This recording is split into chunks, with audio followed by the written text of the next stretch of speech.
Defy, to challenge or dare a person to do something deemed impossible. I have loved to defy since I was a very little girl. I know that's kind of embarrassing. The person who's probably gets the most credit for this is my immigrant father. He was a Hungarian Yugoslav who was born in communism, and he, as an inventor and entrepreneur, like just always taught me about defying the odds. And he moved over to this continent with $200 in his pocket. And I was produced by him and my mother in Quebec. So I'm French-Canadian born. And at the age of 7, my dad informed me that we would be immigrating to the United States of America. And every immigrant, when they move over to the United States, they come here with great hope for the future. That's why immigrants come. And he talked to me about how America was the land of the underdog, and even as an immigrant, if anyone worked their butt off, that you could achieve the American dream, that this America is the land of liberty and justice for all. I was like, okay, let's go. So we came, got the green card, age 7, age 15, got the citizenship party. I'm all legal. And I grew up loving America and believing in this liberty and justice for all until the age of 26, when I started to encounter major injustice.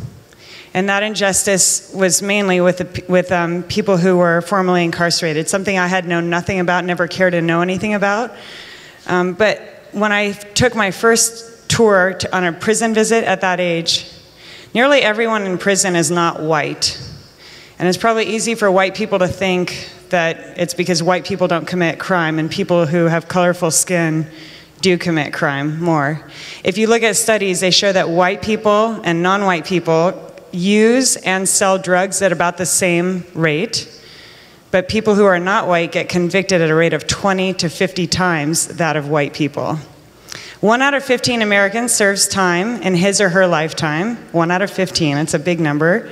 They say that for taxpayers, it costs us an average of $250,000 per person who serves prison time to keep them locked up. And it's called the correctional system. But it's really just a bunch of punishment where you learn how to become a better criminal, and then you get back out. And when you get out, no one wants to hire you because you have a felony on your track record. And so your resume gets put in the trash pile, and all you know how to do is sell drugs anyway, so you go back and you do it better and smarter the second time around. So 70% of people end up going back to prison. And it's not just that. The sad part is that it's a generational pattern, and 70% of the children of those who do time end up following their parents' footsteps. So it's a huge problem in America. It's a crisis, but usually people that sit at conferences like this, usually we don't care about these kinds of things. What kind of future does someone have after they have a felony? I was looking forward to this future where I could work my butt off to earn anything I wanted. But often, when we sentence people in our criminal justice system, we don't give them 2 years or 5 years. It's a life sentence, no matter how you look at it. So I'd like to ask you, if you were known for the worst thing that you've ever done, what would your life be like? First, I guess I'll just ask, what's the worst thing that you've ever done? You don't need to say it out loud right now. But think about it, seriously, what's the worst thing that you've ever done? Now pretend that you actually got caught, you paid the price or the full consequence for what you did. But everywhere you went for the rest of your life, this was your primary identity, and you would get rejected or labeled for what you did for the rest of your entire life. This is the world that I play in. So I'm going to tell you a little bit about my story about how I got into this work. I started off in venture capital and private equity. At the age of 25, I was making more than $200,000, more than I knew what to do with. And I just started to ask questions of all these CEOs and entrepreneurs that I met with. I said, if you had died today, why would your life even matter? I mean, I was searching, and I would put that question out to you as well. If you died today, and I know that a lot of you are in the tech space, so I know you're making people's lives faster or more convenient, but if you died today, what is your legacy and why does your life matter? I was searching for this, and at the age of 25, after bottoming out enough times in my own life, I decided to give God my everything, and what that meant for me was loving God and then trying to love my neighbor as myself, which is really, really freaking hard to do. So I had a friend over for dinner when I was 26. She was a JP Morgan executive. She asked me what I was doing for Easter weekend. This was in New York City, and she was flying out to Texas to go on a prison tour. Prison is the last place in the entire universe that I ever thought that I would serve. When I was 12, a good friend of mine was brutally murdered. I thought that anyone in prison was like a crazy locked up animal. I was like totally eye for an eye. I thought they basically deserved to be buried and dead. I had the worst images or thoughts about people who did time ever. But as she talked about people who were locked up and her experience and why she liked to serve in prison, I couldn't help it. My heart started to, it was like my heart was buzzing. I could feel something, and I could feel the ugliness inside my own heart about the perceptions that I had. And so she challenged me and she said, well, why don't you come out to Texas in 2 weeks on your own dollar? I was already flying back to Easter to be with my family for that weekend. So I had no real reason to go out to Texas except for that I could feel my heart buzzing and that I'd wanted to use my life for something meaningful. And so I accepted her invitation. I flew out to Texas. I went to 4 different prisons, including death row. And I cried the whole time through that weekend while I was 26 because I felt sorry for myself, for the ugliness in my own heart. And wearing my venture capital hat, I was totally amazed by what I encountered because these were not animals that I was meeting behind bars. There's some people who do still act like animals behind bars, I will say that, who don't own what they did, they're not remorseful. But everyone, it felt like everyone that I met that weekend was not that person. And these people were reaching out. You could say that I do second chance work or that they were reaching out for a second chance in life. But to me, knowing their stories and hearing them about how their grandfather shot their father right in front of them, it felt a lot more like they were reaching out for a first chance in life. And then I started to ask them, since I was a white girl who knew nothing about the hood, I started to learn a little 101 on the drug game and on gang leadership. And I started to learn that many of these gangs are so sophisticated that they are run with governing boards, with bylaws, they have accountants and bookkeepers, they are most certainly for-profit businesses, and some of them are really, really profitable. They have marketing strategies. The one thing that they probably weren't as good as that they could have been better at was their risk management strategies because they all got busted. But I started to recognize right there that these people who were locked up, many of them are extremely entrepreneurial. And I just asked myself the question, what would happen if these guys were equipped to go legit? I mean, America puts these people in the trash pile. The idea of what the work that I do is that they represent America's most overlooked talent pool, the biggest underdogs. So what would happen if we would get behind them? Well, a month later, right after that weekend, I go back to New York. And then a month later, I get invited to go to Texas for the second time in my life, this time for a friend's wedding. Like, all right, if I'm gonna haul all the way to Texas, then I might as well stop back in prison to meet my buddies there. And And so, so if I'm gonna go, I'm not gonna go alone, not because I'm scared, but because I want other people to see what I saw. So I invited some CEOs that I'd worked with in my investment life. And I asked them to come out on 2 weeks' notice. And a handful of them came, and we put on a little business 101 seminar for 55 people in prison who showed up. And we just said, instead of running another drug ring, why couldn't you at the very least run a landscaping business, hire your homeboys to push around the lawnmowers and pass out flyers and build up an empire that way and not have your life on the line every day or not have another prison sentence hanging over your head. And it felt like we were breathing life into these guys as we talked about it. So long story short, I felt inspired. At the end of the 2 hours, I told them, we're gonna start a business plan competition right here, right now. Your first assignment is due next week. I'd never talked to a warden. I was as green as could be, had no clue of what I was doing. But this became the launch of the Prison Entrepreneurship Program. Those were some of my friends. My tats are fake, I was trying to fit in. just so it seems a little more legit to you, that's our real picture right there. Basically what we did is we recruited the most accomplished former drug dealers and gang leaders that we could possibly find, and we put them through a business training program, business plan competitions. It was written up in the Wall Street Journal after 4 months.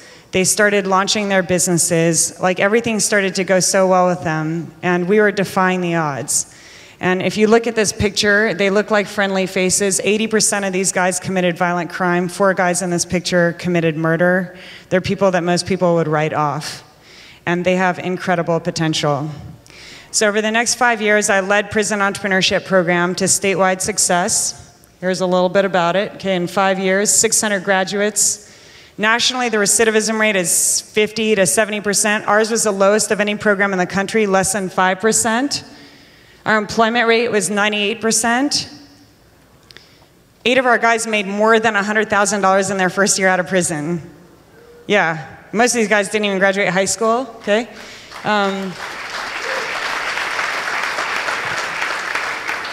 In my 5th year there, these guys who once had cost society, taxpayers $250 grand a pop, now we're collectively earning $13 million and paying $4 million in taxes.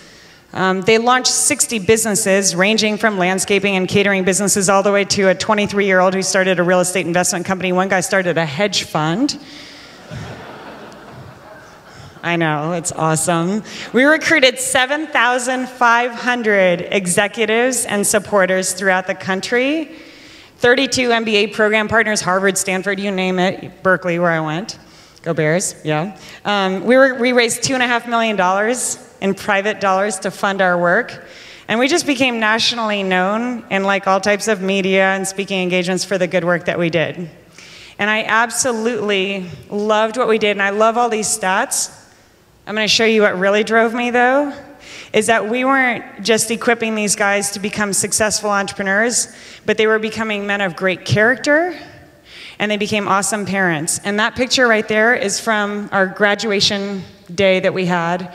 I had 12 of them while I was there, and we invited their kids. Some of them had never met their kids before, and we would go out of their way to fund their kids to come back to prison and to be reunited with Dad, and it was one of the most beautiful, awesome, amazing things. And what we did with PEP was we would break long generational legacies of poverty, violence, incarceration, all types of sucky stuff, and we turned that on its head, and our guys became really awesome. So, thank you.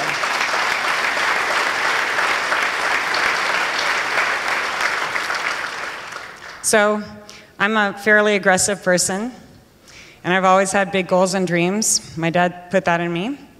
And so I would like to tell you that now what I'm doing out of New York City with Defy Ventures is because I've always wanted to build a nationally scalable, replicable model, because I have. And PEP is still rocking it in Texas. It's statewide. So I've always wanted to do that. But something happened in my personal journey that I'm going to share with you. And it was just when I used to spend my life talking, and still do, about what would it be like if you were known for the worst thing that you've ever done. I started to live that out, unfortunately. So at the age of 31, I had been married for 9 years. I was very busy building up my startup nonprofit, and I missed many opportunities to be a wife. I found myself to be unexpectedly divorced, something I never thought I would be. And in the wake of that, I did not exactly make the best decisions. I ended up having relationships with people that had been released from prison. And it wasn't illegal. It wasn't even against the prison system's rules. They were all out. But it was a horrible decision. I went against my own values. I hated my guts so bad. When I was very forthcoming about what I did and admitted it, and when word got back to the prison system, they said that I had to resign. And I went through an extremely public resignation process. It was in the media. It went out AP Wire within 48 hours. I went to China. And I felt like all the good work that I had built up, my baby, this organization that I love so much that I've given all my money to. I had cashed out my 401k and given $50,000 in my bank account to build this thing. I had nothing. I was dead broke.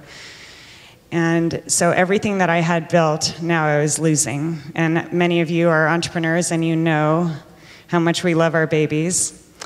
And the day that I went to the room where we stored the caps and gowns and kissed them goodbye because I knew that I was leaving, I thought my life was over because I'm a very vision-driven, passionate person. And I didn't think that God had anything left for me in my life. And I just hated myself so bad. I wanted to kill myself. I tried. Because I didn't see a future for myself. And if there are two things that I learned out of this resignation experience, one is I was very honest and forthcoming. And for all those of you here, you're leaders, you're bold risk takers. It's not if you screw up, it's when we screw up. When we screw up, don't lie, don't fudge, don't piecemeal. I didn't do that, I just, bam, put it out there. And because I did that, I lost less credibility. And the other thing that I learned is that I'm not Rambo. I was a good wrestler in high school, but I need people, I need friends. And I've been a caretaker of others almost all my life. But I needed friends to help heal me and to get right. So I took some time off. I went through more therapy than I care to admit. I had to decide what I was going to do with the rest of my life, and I didn't know. But I was so lifeless that I moved back to New York City because it's my favorite city in the world, and I want to die there one day. And I got an offer to go back into venture capital, and the minute that I got that offer, I felt like a total sellout because I know why I'm on Earth. I know what I'm here to do. I was too tired to lead. But there were people who came around me and who loved me and who provided for me in this time. This was about 4 years ago. And they said, whatever you want to do next, we've got your back.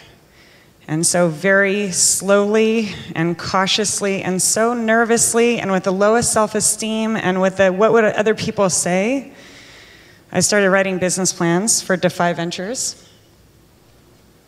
And here we are. I founded Defy Ventures just over 2 years ago. It's what I like to say is my 2.0 version of PEP. We transform the lives of business leaders, that's you guys, and people with criminal histories through their collaboration along the entrepreneurial journey. This time we work with people who are all released from prison. Our students, when they come to us, 70% of them are living under the poverty line, like they've done their time, they've owned their stuff. We put them through an extremely difficult selection process to make sure that they have the heart. Not everyone can go make it as an entrepreneur. But then we put them through what becomes a one-year-long MBA-style boot camp and these Shark Tank-style business plan competitions. Our students are competing for $100,000 in microloans for each class that they go through. And we're here to defy the odds. So we put these students through this program. Half of what we do is focused on character development and life skills. And we bring in people like you into our training center in Manhattan so you can serve as judges in our business plan competitions and as executive mentors and as pro bono faculty. Like we had Seth Godin come and speak recently to our guys, which was pretty awesome.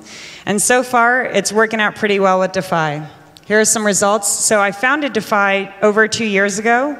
And I found it, when I started it, I said, I'm only going to do this if I can build something that will be nationally replicable. And so if you want Defy in Omaha or San Francisco or wherever, Site 2 is going to the highest bidder. So if you want to get my attention, just wave a 7-figure check in front of me and we'll talk, okay? But first, we're locking down New York City, working out the model. And so I spent the first year building infrastructure for the program. And then in the past year, we started serving our students. So here's what we've done. We've served 75 entrepreneurs in training and our first 5 women ever. So now that we work outside of prison where more resources are needed anyway, we're able to serve other demographics, anyone with a felony. We've launched 44 new businesses in the past year, which doesn't suck for any incubator. We especially incubated 5 of these businesses, and in their first few months alone, the first 5 businesses from our first class generated $250,000 in revenue, and they provided 24 employment opportunities to Defy graduates and other students. Our employment rate for those who are not running their businesses full-time, it's nearly 100%. So far, it's too early to tell, but our recidivism rate is 0. We have 500 executives who have contributed more than 5,000 hours. We've raised $2 million. We've had awesome media and Forbes.com, Wall Street Journal, all these fancy things that basically help us to get the word out that this is entirely possible. And we're preparing right now. I just today finished my first real proposal for national replication. And the vision for Defy is that we are creating a model that will bring national healing and economic opportunities to every urban community in America. So I'm just as motivated as ever to make sure that we are able to achieve this. So I'll show you a couple of our success stories. This is Mikey, founder of Mikey Likes It Ice Cream. Watch out, Ben & Jerry's. Mikey got busted with weed for the first time in 5th grade when he brought it to show and tell. This is Taryn. He's running a mobile barbershop business. This is Pedro, who only did 1 year. He could hardly speak English when he came to us, had 30 years of drug addiction. And he's there at graduation. This was a week ago. And he got his award for the most committed because the stuff that he overcame, getting off of welfare, and he now runs a painting company. This is Marlon with his son. And Marlon runs a construction business. He did $80,000 in his first 3 months of his business. This is Rob Lilly, who previously introduced himself as a third-generation felon with his girlfriend. He runs a catering business that exclusively hires young fathers. He's hired 10 of them since starting his business just about less than a year ago. We do a lot of other stuff outside of the training center as well. This is our Central Park tug-of-war picnic. This is me stealing their kids. I'm an excellent face painter and an excellent potato sack racer with their kids. We have a family program for them. And this is the GQ crowd. This is class 2 that we just graduated last week. And one of our first women entrepreneurs right there. So that's a little bit about Defy, and I love to talk about this, and I can talk about it until I'm blue in the face. But what makes me most proud every day is getting to interact with our graduates and seeing how they are living out the dreams that we make possible for them. And so I've actually brought some of them here with me because I feel safer with them. And I'd like to introduce them to you, but I'll tell you this, they have never publicly spoken on a stage before about their felonies, and so they're probably really nervous right now. So I would like to bring them up here, but only if you can hoop and holler and make them feel really welcome so they can come up here and talk about the worst thing they've ever done. Come on out, guys.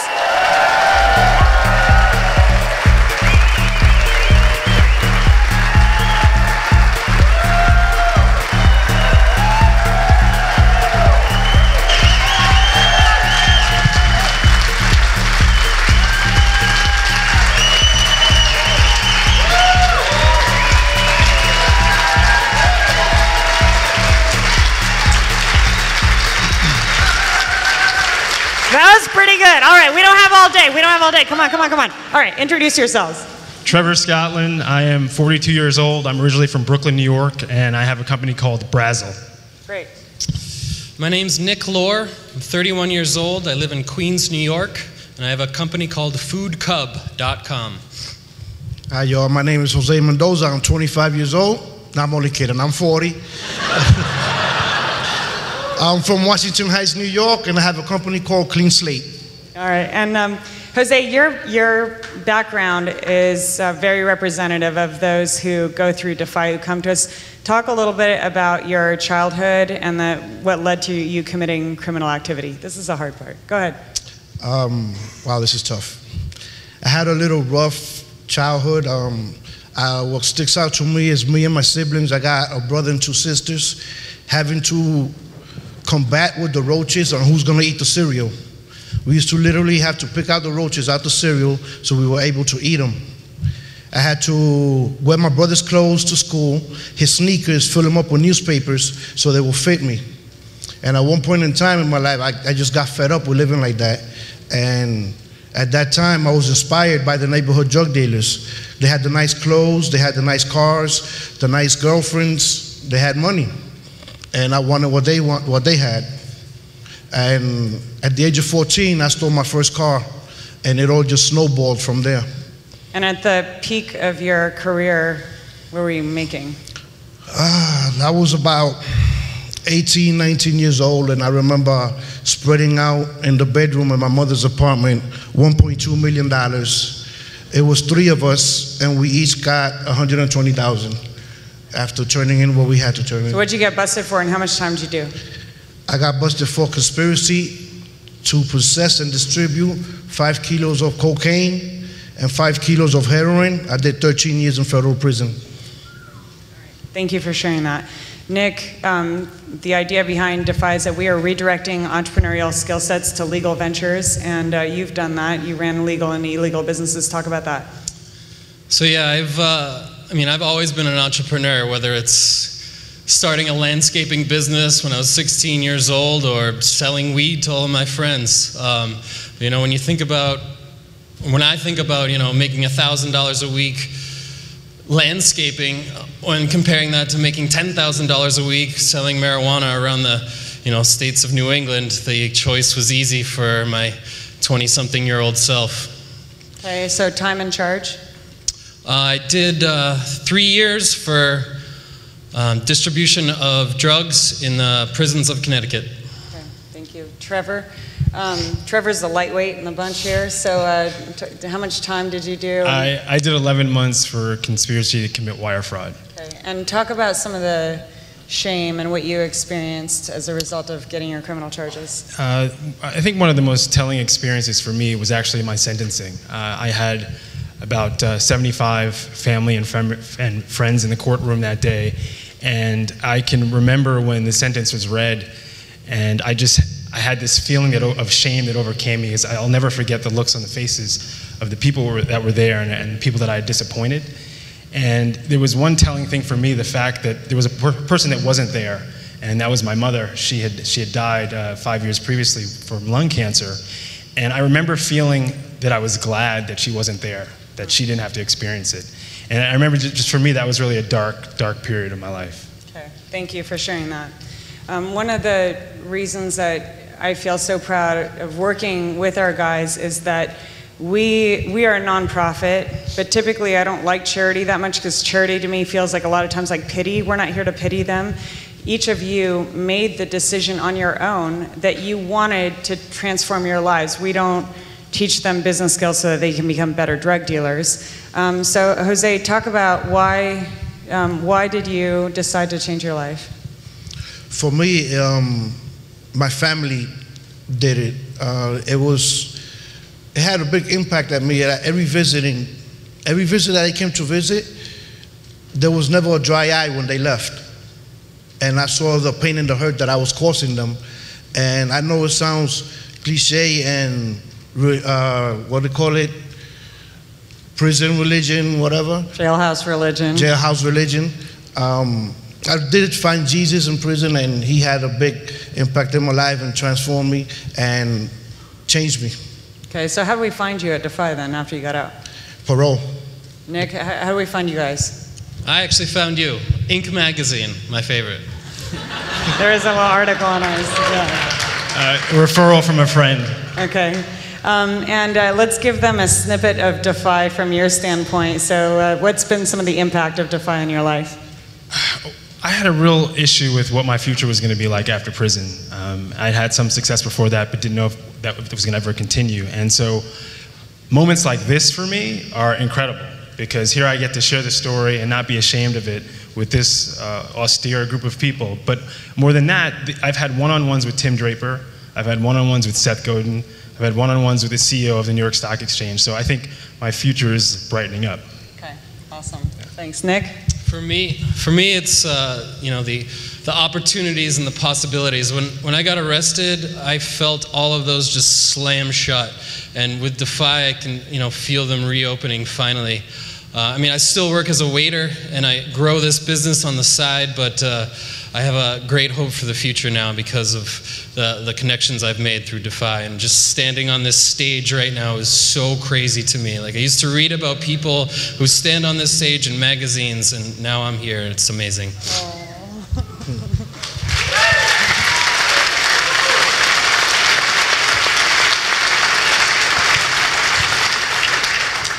For me, it's been really the discipline, the knowing how to meet deadlines. Defy has installed in me a knowledge of how to apply my street savvy business techniques that I have into something legit. And Defy has given me a clean slate. Awesome, thank you. But it's not all fun and games at Defy. We run this like a serious boot camp. I'm pretty strict, or so are our instructors. Talk about the worst part of Defy. Come on, be honest. Worst part. Well, for me personally, it was like the hours. I work about 60 hours a week at my job, at my current job, and dedicating 30 hours to Defy plus the homework, I mean, it was crucial. Sometimes I'd be at home doing homework, trying to meet a deadline for the next day, and the sun come up, I just have to take a shower and go straight to work without getting 1 hour of sleep or nothing. Good training to be an entrepreneur and work your butt off, though. Nick, the discipline. Where's part of Defy, Nick? Yeah, I'm going to pass this one, actually, no. We do this thing in Defy where it's literally 30 hours in one weekend of strict character development. And I guess I'd have to say that it's not exactly my favorite, the touchy-feely stuff. You want a hug? Yeah, you want a hug?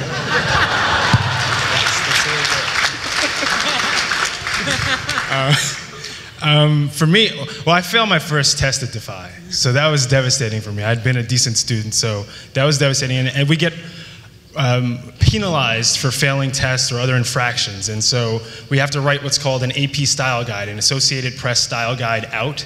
It also is a way for us to work on our writing, but I had to write one out for took like 5 hours. And that was the worst part of Defy for me. So I'm really sorry about that. Thanks. Not. Okay, but one of the best parts about Defy is that each of you, through the program, they actually launch their businesses. This is not just some theoretical training program. You launch your businesses. Each of them has received startup financing from them. They've been in our business plan competitions, and every one of them has traction already. Elevator pitch, please. Oh, Brazzle is a sponsorship and brand consulting marketing firm. We work with large events like this one to deliver sponsorship opportunities. We work with brands that are looking to activate at events like this and through sponsorship. Okay,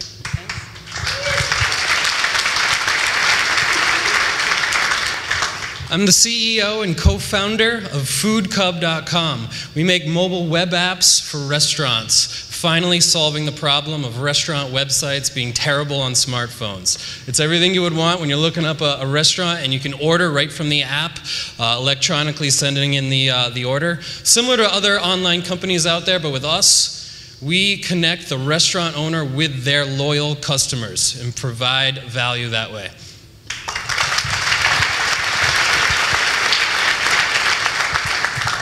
At Clean Slate, we're in the business of providing service. The service that we provide is blind cleaning. We use an ultrasonic machine which has transducers that generate millions of microscopic bubbles that collapse and burst at approximately 40,000 times a second and gently lift up the contaminants on the blinds, be it dust mites, dirt, gunk, grease, nicotine. And currently, Clean Slate, we have such people as Columbia University, Fordham University, Chase Bank in New York, all the branches. We have the W Hotel. We're currently working on St. Luke's Hospital. These are a list of our clients. All right.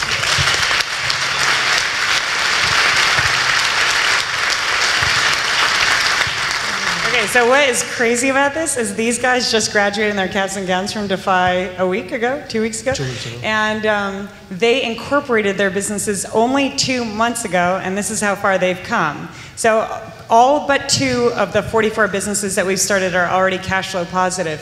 You have some really smart people here who have a lot of resources. If there is one thing that you could ask of them, or something you could ask of them to help you in your life or business, what would that be? 20 seconds or less. 20 seconds or less? Okay. I know we're in Omaha, long ways from New York, but I'm pretty sure many of you have contacts in New York. Contacts that be it a building owner company, operations manager, general manager of a building. I need these contacts. I need to make them aware of the hazardness of the dirty blinds so I can provide my service to them. Please, if you have these contacts, let me have them. I'll help you out.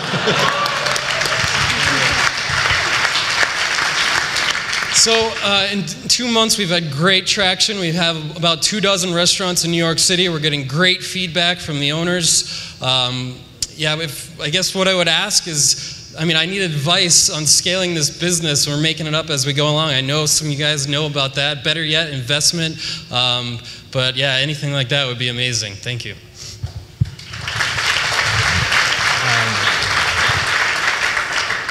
I've got 6 clients now. I'd love to grow to 60 really quickly. I know that many of you have companies that throw events. I'd love to connect with you on that. Dusty, Jeff, I'd like to make big Omaha, ginormous Omaha next year. So I'll be giving you guys a call really soon. Awesome, thank you.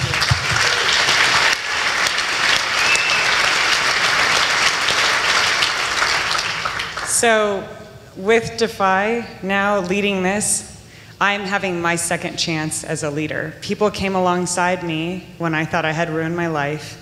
They gave me resources. They believed in me as I said, I am building this dream that will bring these opportunities nationally. We are doing this now with this group, with our second graduating class, and we want to do this all over the place. But we need help. We didn't haul out to Omaha so that you could tell us that our work was really cool. We don't mind, but we already know our work is cool, or we wouldn't do it. So we would love for you to tweet about it, tell your friends about it. But every single one of you has something that we need. Like you heard their needs right now. And with Defy, we would love to have you in our training center as a judge in our business plan competition, as a mentor. You can come by to our sales expo on June 8th. We have so many opportunities.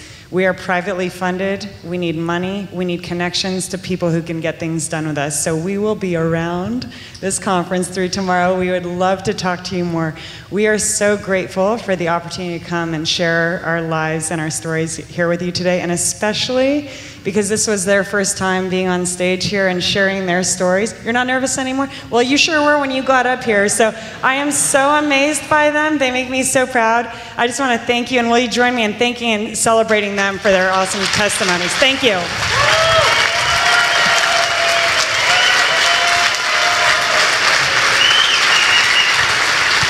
Catherine.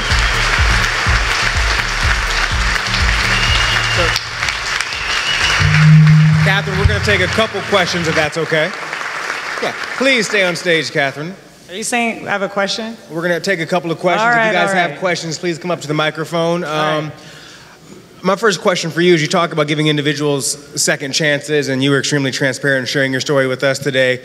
What did you find during, I guess, that spell that was really tough for you? How did you go about building back up, I don't know if the word is credibility, or getting your equity back with people who supported you in the past? How did you go back? A lot of people here had some ventures that didn't work out, and they want to get their equity or their confidence back up. How did you build yours back up with your business? It's very hard to do, but I did what I'd been teaching before, which is first, just own your stuff. Don't make excuses for it. Own it. I'm very forthcoming. I get to talk about it everywhere I go now. I don't exactly like it, but because I do that and I put my stuff forward, I'm honest about it, and then I show what I'm now doing to get ahead, like how I'm turning the corner. People seem to believe and buy in. Like when I started Defy, I didn't have any money, so I took out $60,000 in debt.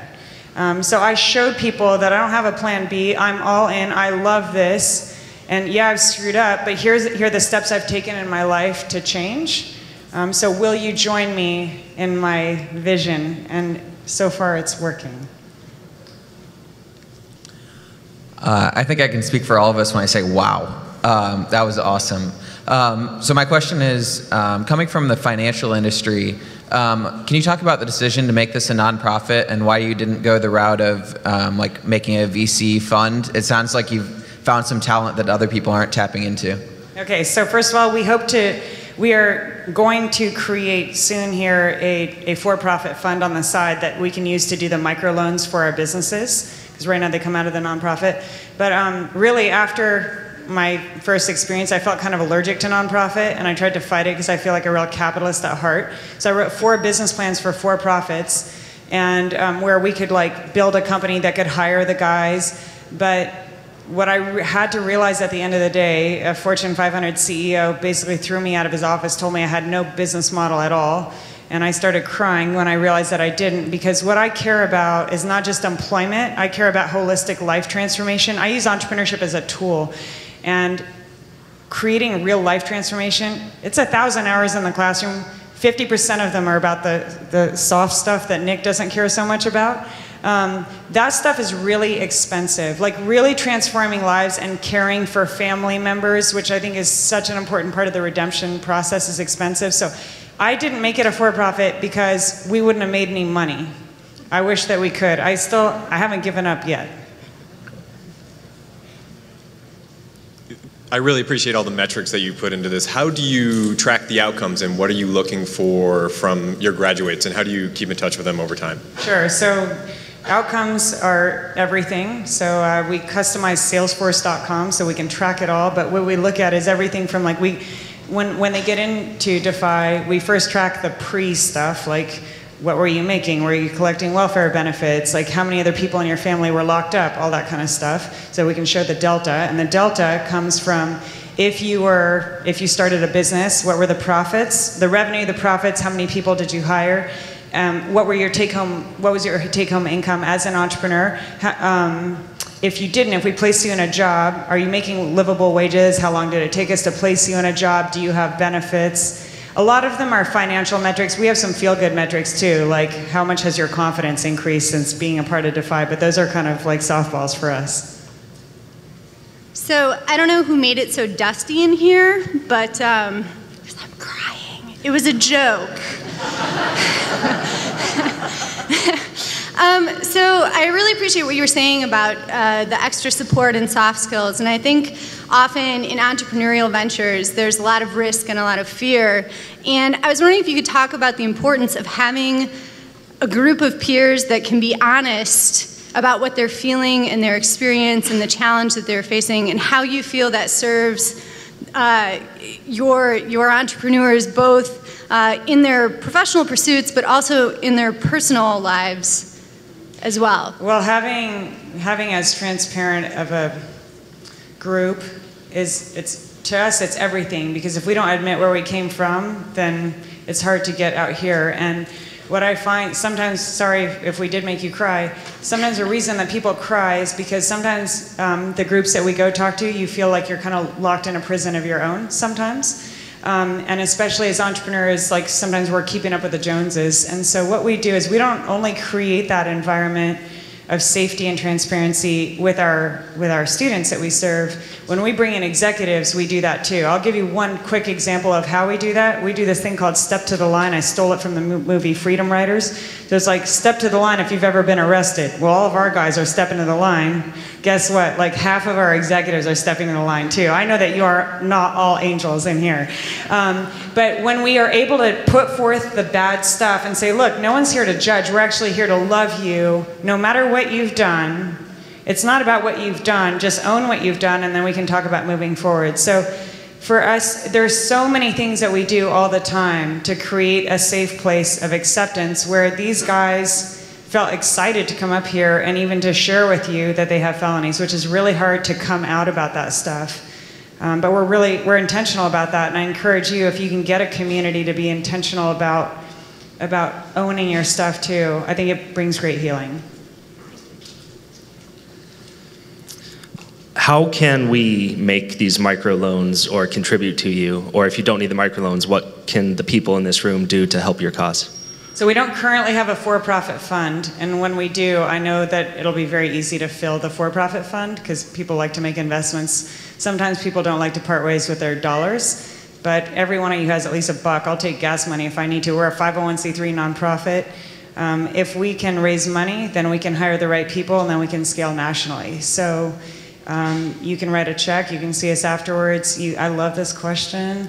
You can come serve or connect and go tell people, and you'll see our job is not really easy, because when I tell people, like when I meet someone on an airplane and tell them what I do, they think I'm joking. So when you go tell people about this and that you met these guys, they're gonna maybe think you're joking, but if you actually come and see for yourself, and then become an advocate and a doer, and you tell people, I'm a donor, I'm a volunteer, that's what goes to build credibility. We need credibility because this is the most underserved sector in America. People would love to give to kids and cures, but what we do is just less popular. So if you all get on board and you can tweet about it or talk about it or whatever, but do something, that's what will help us to spread.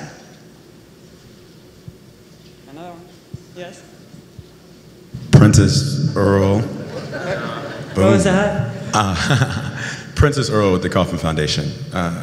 Your heart is beaming, and I can see so much light inside of you, and it's infectious. And I can, the woman that made the comment about, is there dust, right? There's, what's the source of, your faith and your purpose? And how did you go from the investment world into investing in people and changing lives and like going all in that place? Yeah. That's such a big question. I experienced injustice in my own way as a child, and just injustice, when I encounter anyone else getting bullied, I'm that person who gets so pissed off. I like to fight a fight, which is why I was a good wrestler too. But then I just screwed up enough in my life that I found out that my way wasn't working very well for me, and I wasn't into like what the Bible told me to do because it sounded too rigid for me. But after trying all types of my own ways, I thought that maybe the things that I read would be a good model for me to try. And so I did, and it caused like the biggest change ever for me in my life. Right away I went and started serving HIV orphans in Romania, like right after I made my decision at 25 to start following God. But the best thing I did, honestly, is like I started giving almost all my money away. All that money that I made, I just started to give it. And like I became so happy in giving. That's why I don't like mind asking other people for money, because I feel like it's gonna make you happy too. Yeah. But like it was such a good thing for my heart, like just giving and serving till it hurt. Yeah. I found joy in it. That's awesome. Thank you. Well, ladies and gentlemen, please give it up for Catherine Rohr and the Defy graduates.